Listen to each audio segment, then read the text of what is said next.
Good afternoon, good evening, जब भी आप लोग वीडियो चेक करें. Okay, now we solve question of arithmetic progression exercise 5.2, question number 5, in which we have given an AP, that is infinite AP. We know the last term, that is 205. We have to find the number of terms. The number of terms we have to find. First of all, write down what we know. By using this formula, you can find the number of terms, that is n. तो फार्मूले में 4 quantity हैं, an, a, n, d. कौन कौन सी आपको पता है, पहले आप इसमें से देख के वो चीजें नोट करें. Like know the first term a, सो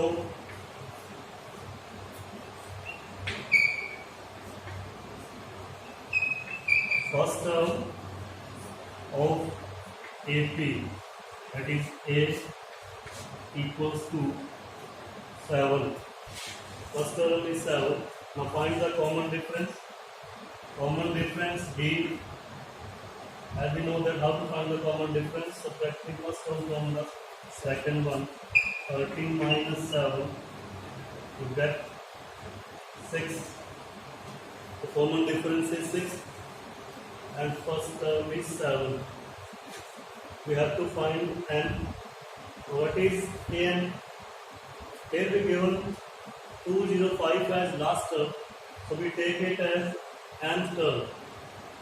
205 को हम nth term मान के चलेंगे, तो फिर हम number of terms find कर सकेंगे. How many number of terms in the given AP? So let an equals to 205. So we have to find the number of terms. By putting the value in the formula, you can get the value of n. There we go. By putting the value of a in the formula, 205 equals to 7 plus n minus 1. A is 6. Open the bracket. You can take the 7, transpose on other side. 205 minus 7, n minus 1, 6. After solving 205 minus 7, you get 198 equals to n minus 1, 6. Now to find n, transpose 6 on the other side, you get n minus 1 equals to 198 upon 6. Because 6 is multiplied on that side, so the composing. After solving this, n minus 1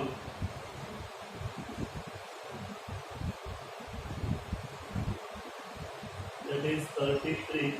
So n equals to 33 plus 1, n equals to 34. So by solving this, you can get that the number of terms in this AP is 34. So in this way, you can find the number of terms if you given last term and AP. From AP, you can get the value of A and D. तो next question जो हम solve करेंगे आज, question number exercise 5.2 का question number 9. Question number 9 क्या है?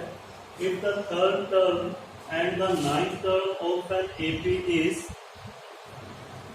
4 and minus 8 respectively, which term of this AP is 0?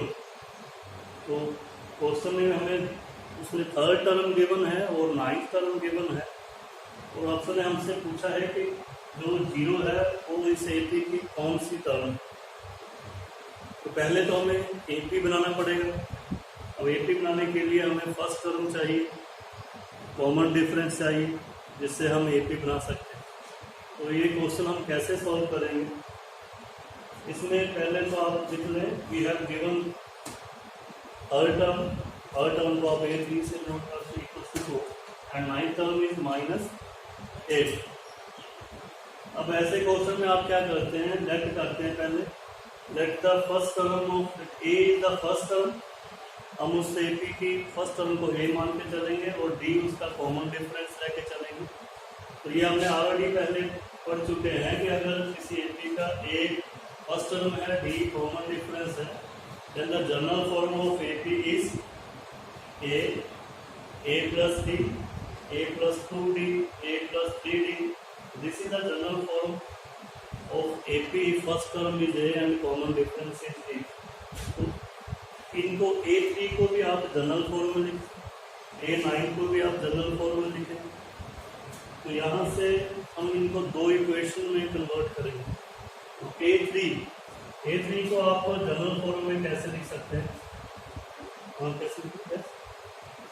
A plus 2, A3 को general form में कैसे लिखते हैं? A plus 2d, so that's equals to 4.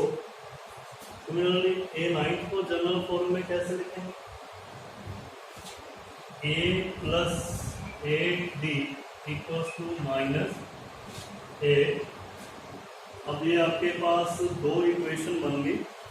Pair of linear equation आपने third chapter में पढ़ा है, pair of linear equation in two variable. यहाँ पे ए और डी वेरिएबल है, हमारे पास दो इक्वेशन बन चुकी हैं। अब हम इनको सोल्व करके ए और डी की वैल्यू फाइंड कर सकते हैं।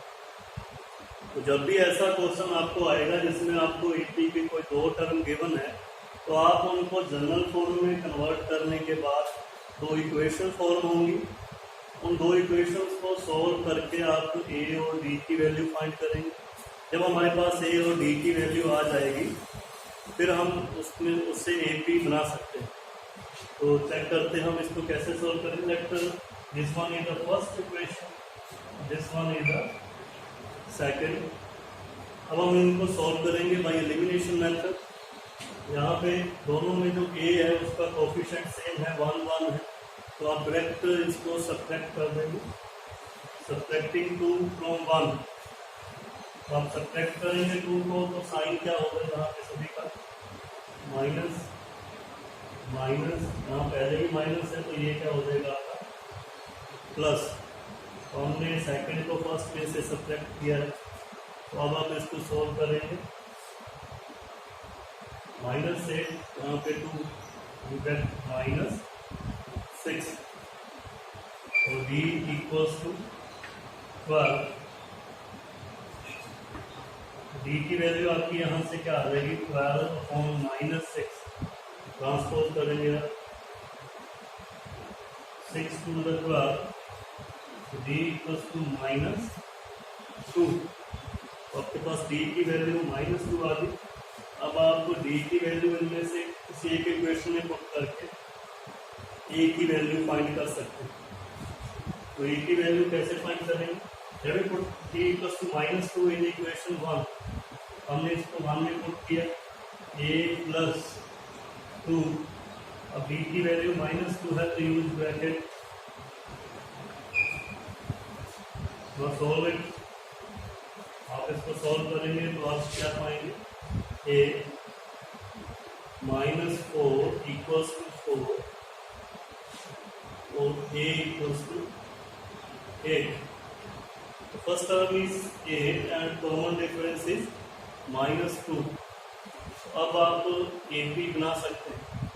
तो AP, तो given AP is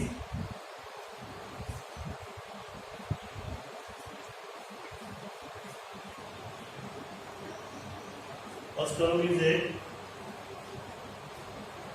second term 8 plus करेंगे आप उसमें से minus, second term is 6, other term is 4, 2 and so on. So this is the AP. Now next question is which term of this AP is 0?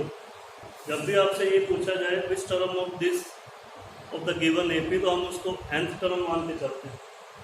तो हम मान लेंगे that nth is the nth term is 0।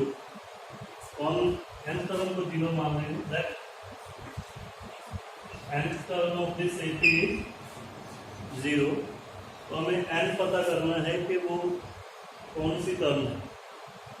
तो इसमें हम फिर use करेंगे formula n term का, A N equals to A plus N minus 1 D. अब आपको ए एन पता है 0, ए पता है, डी पता है, you can find N easily. तो find N, A N A plus N minus 1 D by putting the value a n, हमने एक्सटर्नल को 0 माना, a is 8, n को आपने फाइंड करना है, d आपका है -2। तो d माइनस में है तो यूज ब्रैकेट। यहाँ बच्चे गलती करते हैं कई बार, वो ब्रैकेट यूज नहीं करते, -2 ऐसे लिख देंगे तो बाद में उसको ट्रांसपोज करके उस तरफ प्लस में डाल देते। तो जब भी वैल्यू माइनस की हो तो आप ब्रैकेट यूज करें। Now solve for n।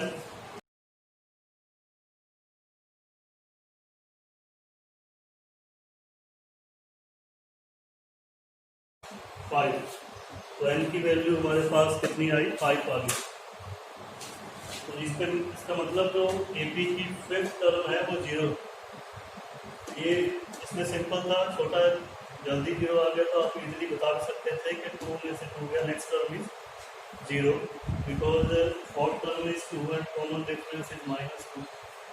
So in this way you can find AP if you have given 2 terms of AP. Friends.